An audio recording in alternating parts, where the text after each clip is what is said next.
dipakai untuk mendengar yang baik-baik saja, mendengarkan.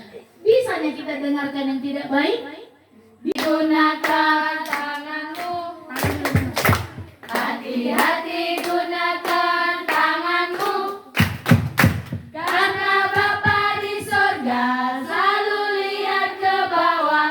Hati-hati gunakan tanganmu, hati-hati gunakan kakimu, hati-hati gunakan kakimu, karena Bapa di sorga selalu lihat ke bawah. Hati-hati gunakan kakimu, hati-hati gunakan matamu. Coba hati-hati gunakan matamu. Coba, karena Bapa di sorga selalu lihat ke bawah. Hati-hati gunakan matamu.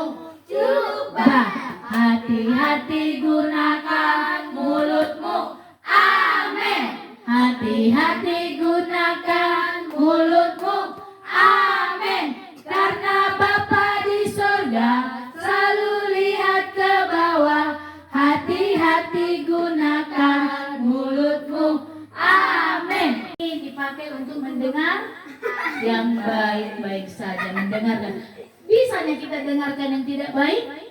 Bisa, banyak. Tapi sukanya kalian mendengar yang tidak baik?